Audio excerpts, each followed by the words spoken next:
Scientifically تو میرا خیال ہے آج کل سارے ہمارے مسلمانوں کو پتہ ہی ہے کہ چاند گرہن اور سورج گرہن کیوں لگتا ہے. ویسے یہاں پہ ہندوانہ معاشرے میں بڑی عجیب و غریب باتیں بھی مشہور تھی. ایون یہ بھی مشہور ہے کہ جی وہ چاند گرہن یا سورج گرہن لگا ہو تو یعنی کوئی پریگننٹ عورت جو ہے وہ باہر نہ نکلے، یہ ہو جائے گا. یہ ساری اسلام کے ساتھ تو یہ توہمات میں اسلام بلیو نہیں کرتا. اسلام کی تعلیمات بڑی یعنی واضح ہیں. باقی سائنٹیفکلی تو آپ کو یہ پتہ ہی ہے کہ جب یعنی اپنی جو آربٹس میں اورینٹیشن کے دوران جب کبھی بھی چاند جو ہے وہ سورج اور زمین کے درمیان آ جاتا ہے دن کے وقت بھی، تو ظاہر ہے کہ سورج پیچھے چھپ جاتا ہے.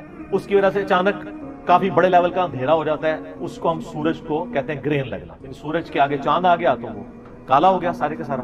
یہ تو ہو گیا سورج گرہن. اور چاند گرہن یہ ہوتا ہے کہ چاند اور سورج کے درمیان جب ایگزیکٹ زمین آ جاتی ہے تو آپ کو پتا ہے چاند جو ہے وہ سورج کی روشنی کی وجہ سے روشن ہے انڈائریکٹلی. تو جب چاند اور سورج کے درمیان زمین آ جاتی ہے تو پھر سورج کی روشنی چاند تک نہیں پہنچ پاتی. اس کی وجہ سے چاند ایک دم سیاہ پڑ جاتا ہے، اس کو گرہن لگ جاتا ہے. تو یہ ہے سائنٹیفیکل ریزن. سائنٹیفکلی یعنی ہم اس کو جو بیان کرتے ہیں. باقی اسلام کے اندر اس کی اہمیت اس اعتبار سے ہے، اسلام اسے اللہ کی نشانیوں میں سے ایک نشانی لیتا ہے. جس طرح باقی قدرت کی بڑی نشانی ہے، آندھی کا آنا، ہواؤں کا چلنا، انڈے میں سے چوزے کا نکلنا، پرندوں کا ہواؤں میں اڑنا، مچھلیوں کا پانیوں میں تیرنا، زمین سے ایک بے قدر بیج سے اتنا بڑا درخت نکلنا، پھولوں کا اگنا، یہ جتنی اللہ کی قدرت کی نشانی ہے ان میں سے ایک یہ نشانی ہے. بخاری اور مسلم دونوں میں ایک حدیث موجود ہے. مشکات میں آپ کو پہلی جلد میں خسوف کا ایک چیپٹر ملے گا. خسوف کی نماز، خا سین واو فا. خسوف کی نماز وہ ہے جو سورج اور چاند گرہن کے وقت پڑھی جاتی ہے. اردو میں ویسے اس کو انہوں نے ٹرانسلیٹ کر لیا ہے کہ جی سورج گرہن کے لیے کسوف ہے اور اس کے لیے خسوف. خسوف ہی لفظ ویسے استعمال ہوتا ہے عربی میں. جو مشکات کے اندر آپ کو سارا مل جائے گا چیپٹر. تو بخاری اور مسلم دونوں میں حدیث موجود ہے کہ جب کبھی بھی سورج گرہن یا چاند گرہن لگتا تو نبی علیہ السلام خسوف کی نماز ادا فرمایا کرتے تھے. اور سیدہ عائشہ کہتی ہیں کہ وہ نماز ایسی ہوتی تھی کہ جب تک گرہن ختم نہیں ہوتا تھا آپ صلی اللہ علیہ وسلم مسلسل نماز میں مشغول رہتے تھے. اور یہ بھی ملتا ہے بخاری اور مسلم میں کہ اونچی آواز سے بھی کبھی آپ سے قرات کرنا ثابت ہے اور آہستہ آواز سے بھی ثابت ہے، دونوں طریقے سے ہونا. اور اس میں قیام سورۃ البقرہ پوری پڑھی اور اتنا ہی لمبا رکوع کیا اور رکوع کے بعد پھر قیام میں واپس آئے.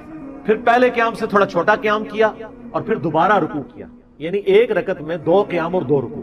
پھر دوسری رکعت میں بھی 2 قیام اور 2 رکوع کیے، حتیٰ کہ جب گرہن ختم ہو جاتا تو آپ علیہ السلام سلام کرتے.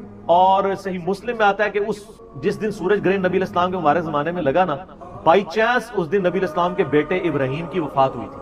تو صحابہ نے کہنا شروع کر دیا یہ گرہن اس لیے لگا ہے کہ ابراہیم کی وفات ہوئی ہے، کیونکہ صحابہ کرام کو علم غیب تو کوئی نہیں تھا اور بیچاروں کو سائنس کا علم بھی اتنا نہیں تھا. اس زمانے میں سائنس اتنی نہیں تھی.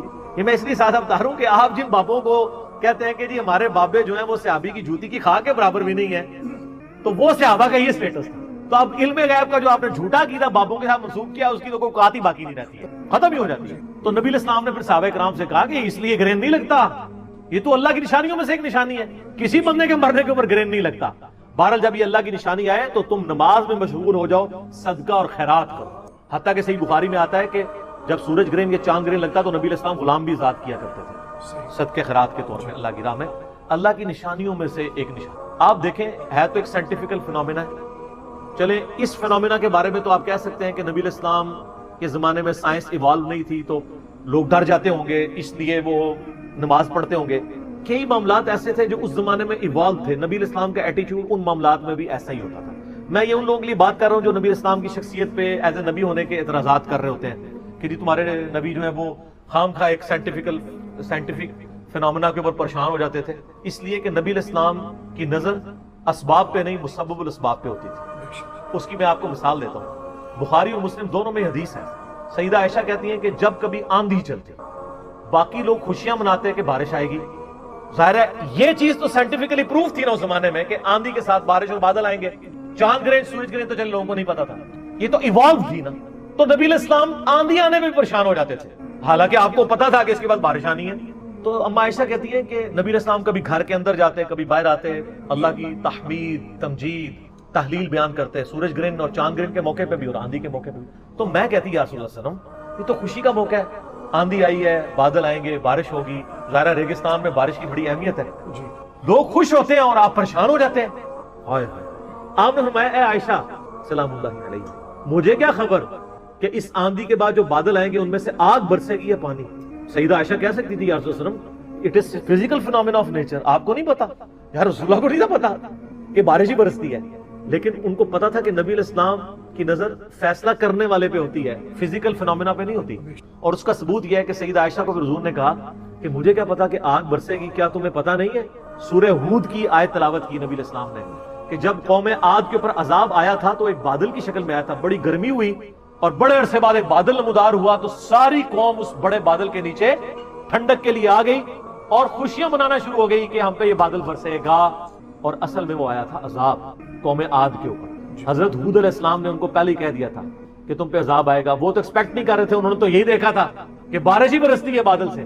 جب وہ ساری قوم بادل کے نیچے جمع ہوئی, اللہ کی طرف سے آگ برسی, سارے بھسم ہو گئے. تو نبی علیہ السلام نے فرمایا مجھے کیا پتا کہ یہ جو بادل آئے ہیں اس میں میری قوم کے اوپر آگ نازل ہو جائے.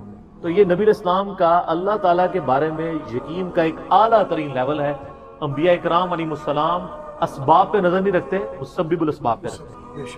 تو سورج گرہن اور چاند گرہن کی بس اتنی ہی اہمیت ہے کہ جس طرح قدرت کی اور بڑی نشانیاں ہیں ان میں سے یہ نشانی ہے. باقی اس کے ساتھ جتنے توہمات لوگوں نے جوڑے ہوئے ہیں, آج کے لوگوں نے کیا, صحابہ کرام نے بھی جوڑ لیا تھا کہ انہوں نے کہا کہ نبی علیہ السلام کے بیٹے کی ڈیتھ ہوئی ہے اس لیے گرہن ہوا, تو نبی علیہ السلام نے اس کو اسی وقت کنڈیم کر دیا کہ ان چیزوں کے اس کے ساتھ ریلیٹ نہ کرو. ایسا نہیں ہوتا, یہ اللہ کی نشانیوں میں سے, یعنی اللہ تعالیٰ جب چاہتا ہے اس کے ساتھ ایسا معاملہ کرتا ہے. نبی علیہ السلام نے اس کو کسی شخصیت کے ساتھ منسوب نہیں کیا. ٹھیک ہو گیا. لقد خلقنا الانسان فی کبد, بے شک ہم نے انسان کو بڑی مشقت میں پیدا کیا ہے. سورہ انشقاق کے اندر بھی اس طرح کی آیات آئی تھی, میں نے ڈیٹیل گفتگو کی تھی کہ ہر شخص مشقت میں پیدا کیا گیا.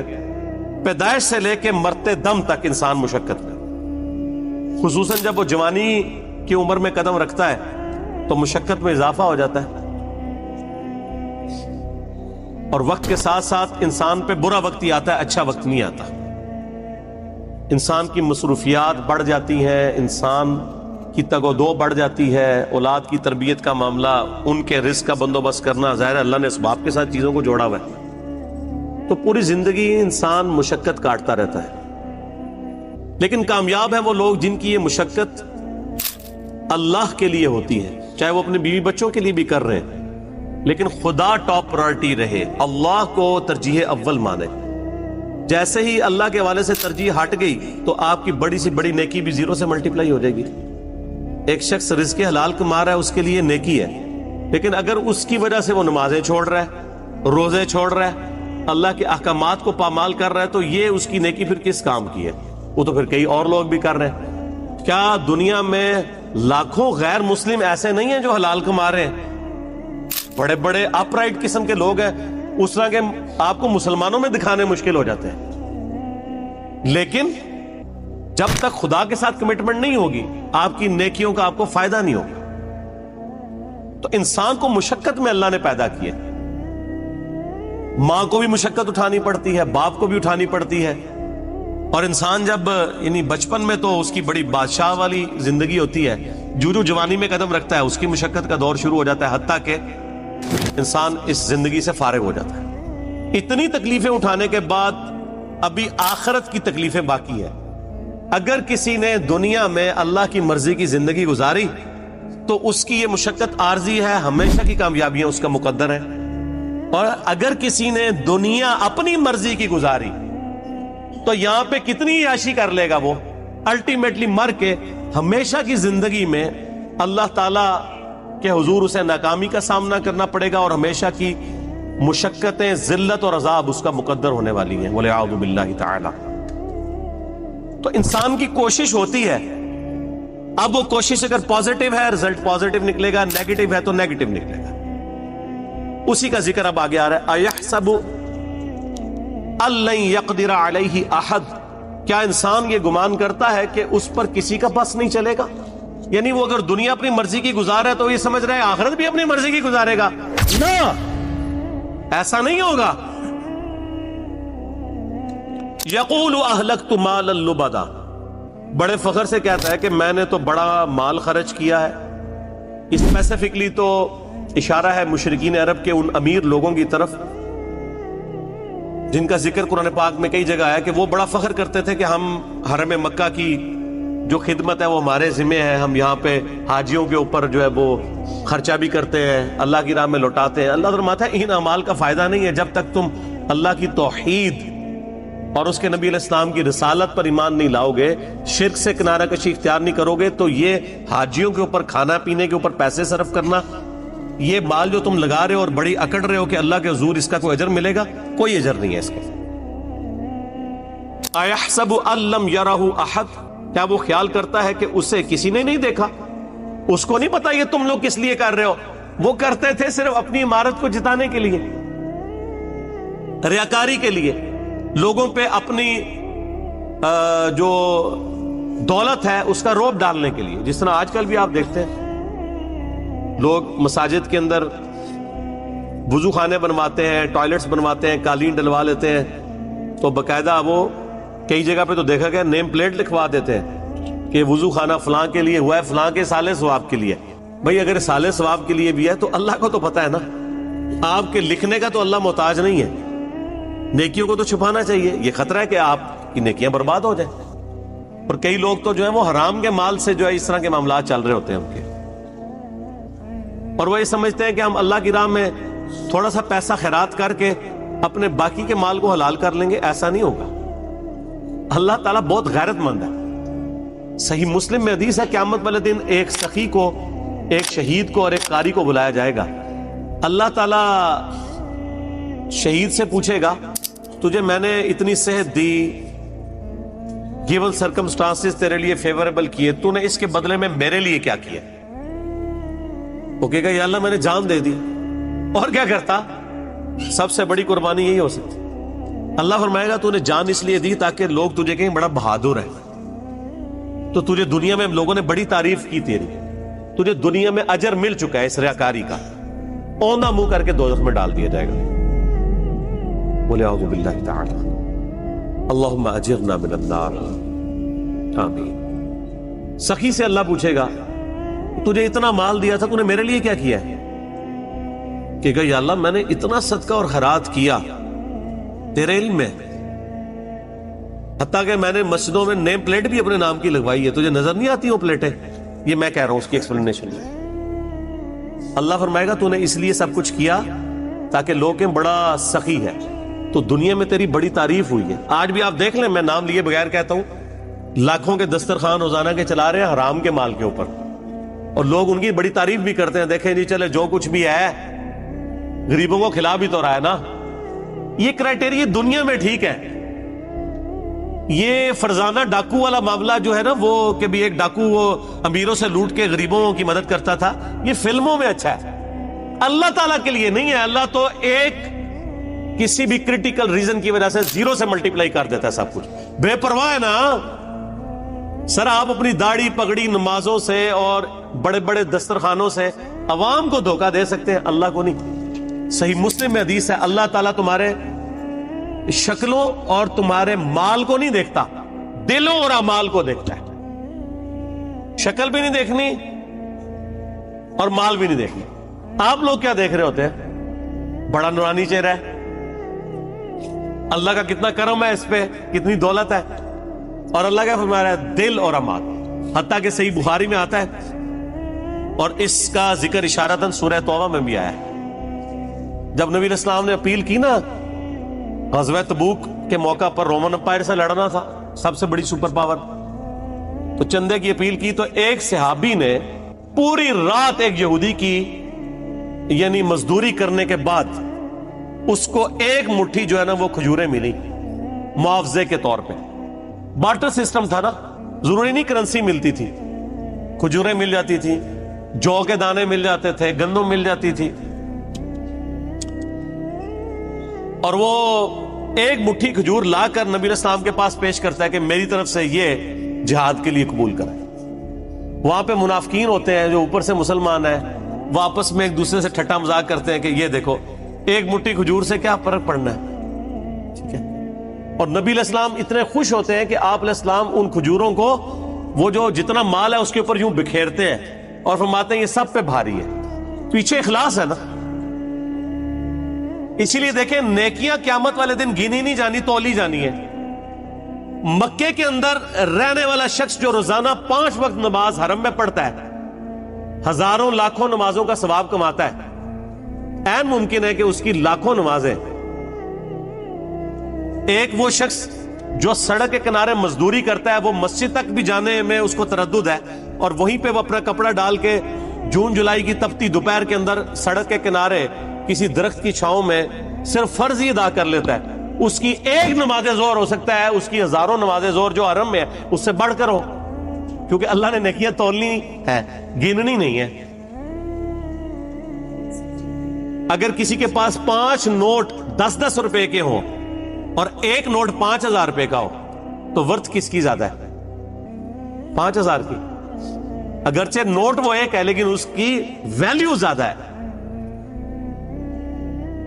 اسی طریقے سے اگرچہ حرم میں نیکیاں زیادہ ہیں لیکن ان کی ویلیو ورتھ, اسی کو وہ کہا جاتا ہے نا کہ اللہ تعالیٰ کوالٹی دیکھتا ہے, کوانٹٹی نہیں دیکھتا. کوالٹی اس کی زیادہ ہے. اس کو جو اللہ نے حالات و واقعات دیے تھے اس میں بیسٹ وہی پرفارم کر سکتا تھا. تو قیامت والے دن نیکیاں تولی جائیں گی, گنی نہیں جائیں گی. اور پھر اس میں آتا ہے کہ تیسرا قاری بلایا جائے گا, عالم, قرآن کا حافظ. صحیح مسلم کے الفاظ ہیں. ہاں بھائی قرآن کا علم دیا تھا, کیا کیا؟ کہے گا یا اللہ میں نے تو اتنے لوگوں کو تقریریں کی, اتنے واعظ کیے, اتنے درس قرآن دیے, یہ کرتا رہا. اللہ نے فرمایا وہ اس لیے کرتا رہا کہ لوگ تیری بڑی تعریف کریں کہ تو بڑا علامہ ہے. تو دنیا میں تیری تعریف ہوئی ہے, اتنے بڑے بڑے اشتہار تیرے نام کے نہیں چھپتے تھے جس کے آگے پیچھے اتنی لمبی لمبی دمیں لگی ہوئی ہوتی تھی. تو تجھے دنیا میں اجر مل چکا ہے, اس کو بھی اوندھا منہ کر کے دھوزا. تو ریاکاری کے ساتھ اعمال ایکسیپٹیبل نہیں ہے.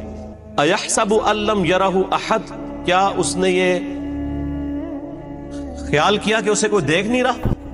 أَلَمْ نَجْعَل لَّهُ عَيْنَيْنِ, کیا ہم نے ان کے لیے 2 آنکھیں نہیں بنائیں؟ اب یہ اللہ تعالیٰ انسانوں کو مخاطب کر رہا ہے کہ جو میں نے تمہیں نعمتیں دی ہیں ان پر غور و تفکر کرو, اور پھر اس کا تقاضا کیا ہے وہ بھی آگے بیان ہوگا.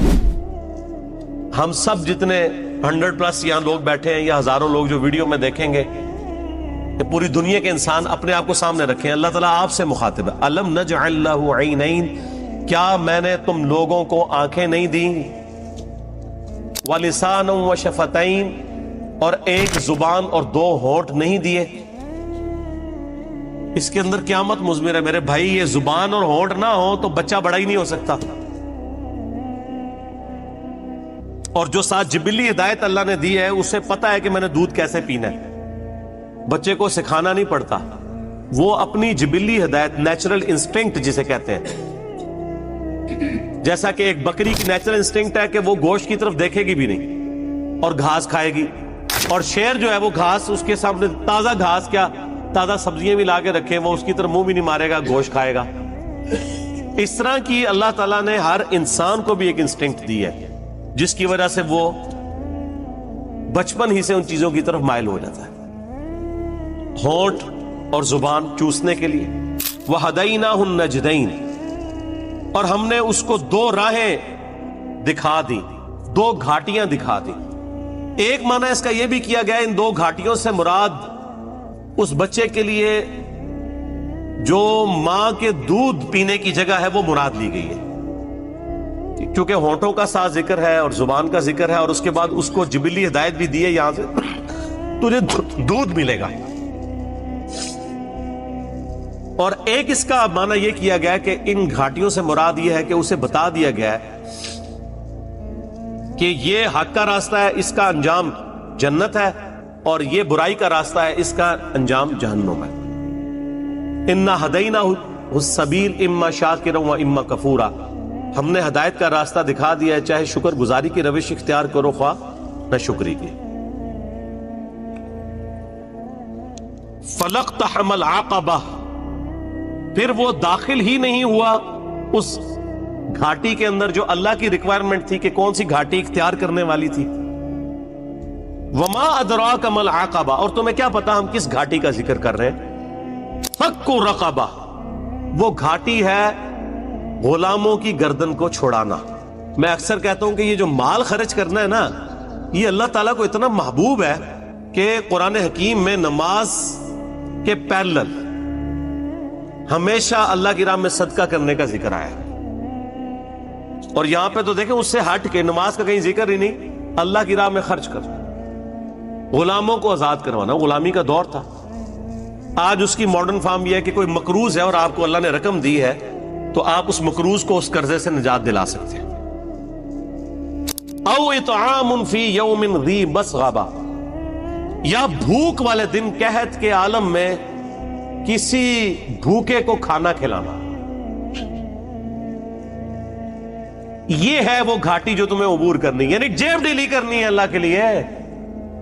اللہ کے لیے جیب وہی ڈھیلی کرے گا جس کی یہ عقیدت ہوگی اللہ کے ساتھ، اور یہ عقیدہ وابستہ ہوگا کہ میں جو مال اللہ کی راہ میں خرچ کر رہا ہوں الٹیمیٹلی اس کا بدلہ مجھے اللہ تعالی نے آن دا ڈے آف ججمنٹ، قیامت کے دن دینا ہے.